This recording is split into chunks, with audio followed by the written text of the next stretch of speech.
गांव में एक छोटा सा ढाबा चलाता था।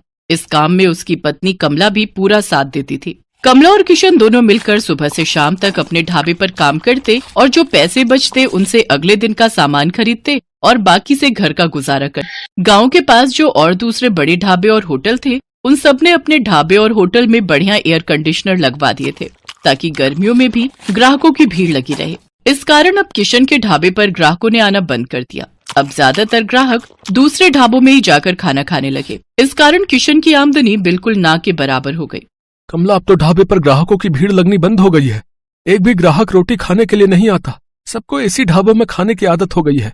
और वैसे भी गर्मी के मौसम में कौन भला हमारे इस छोटे से पुराने ढाबे पर खाना खाएगा। सबको एसी की ठंडी हवा में खाना खाना अच्छा लगता है, पर हमारे पास तो इतने पैसे भी नहीं है कि हम बड़ा और महंगा एसी लगवा सकें। कैसे गुजारा चलेगा कमला, कुछ समझ नहीं आ रहा है।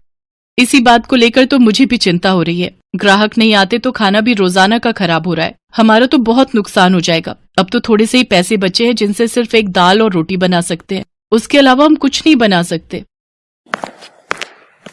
किशन भाई, गर्मी में यहाँ बैठकर खाना बहुत मुश्किल है। आज तो मैं गलती से बैठ गया, नहीं तो अब तो मैं एसी वाले ठंडे ढाबे में ही खाना खाऊंगा।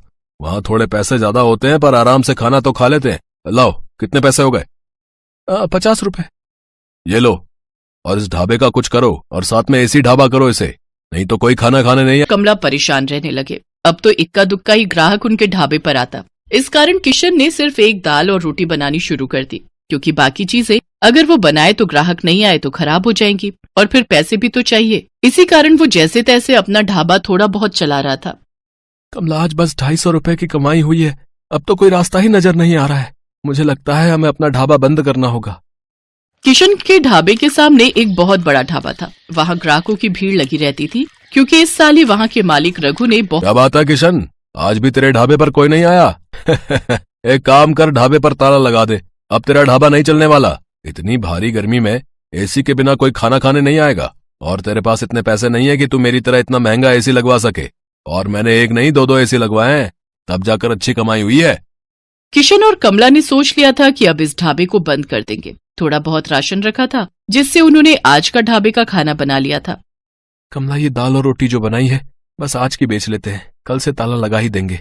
कोई फायदा दिखाई नहीं दे रहा है। हाँ, मैंने जो दाल बची थी वो बना दी है, और थोड़ी बहुत तंदूर की रोटियां भी। उस दिन पूरा दिन कोई भी ग्राहक नहीं आता। दाल और तंदूर की रोटियां ऐसी ही रखी थी। कमला, मुझे लगता है अब कोई नहीं आएगा। रात के 9 बज रहे हैं, हमें घर चलना चाहिए। सामने रघु के ढाबे पर भीड़ लगी हुई है, तो भला यहाँ कौन आएगा? तभी किशन देखता है सामने रघु के ढाबे पर एक बहुत ही जरूरतमंद आदमी अपनी गर्भवती पत्नी के साथ कुछ मदद मांग रहा है।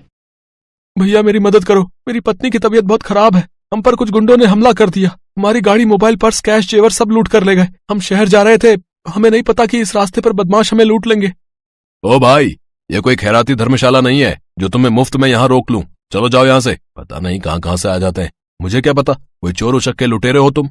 आजकल किसी का कोई भरोसा नहीं है। ओए छोटू, इन्हें बाहर भेज और ढाबे का शटर गिरा दे। मैं घर जा रहा हूँ। ऐसा ना कहो, मेरी पत्नी की तबीयत सचमुच बहुत खराब है। बस कुछ देर आराम करके हम चले जाएंगे। अरे सुनो तो भैया, भैया सुनो तो।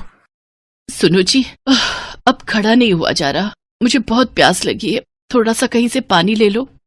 किशन और कमला उस व्यक्ति और उसकी पत्नी को देख रहे थे। किशन दौड़कर उनके पास जाता है। भैया जी, आप चिंता मत करो, आप मेरे साथ मेरे ढाबे पर चलो। आइए बहन जी, आप मेरे साथ आइए।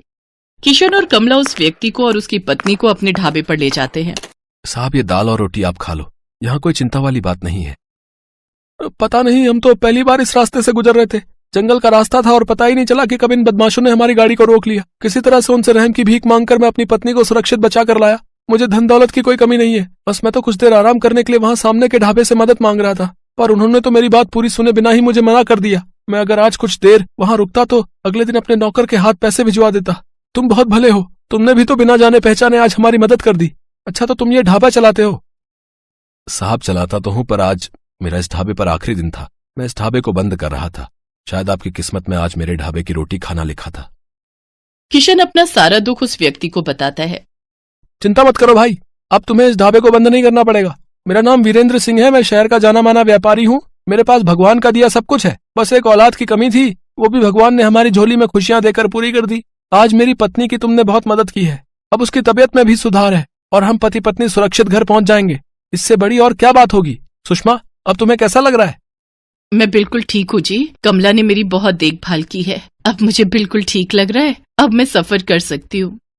किशन, तुम चिंता मत करो, मैं कुछ दिनों में तुम्हारे पास आता हूँ। तुम्हारे इस ढाबे को एसी ढाबा बनाने की जिम्मेदारी मेरी है। किशन और कमला की खुशी का ठिकाना नहीं था। उन्होंने किसी मजबूर की सहायता की तो भगवान ने उनकी सहायता की। कुछ दिन के बेटा हुआ था। बेटा होने की खुशी जानकर कमला और किशन भी बहुत खुश होते हैं।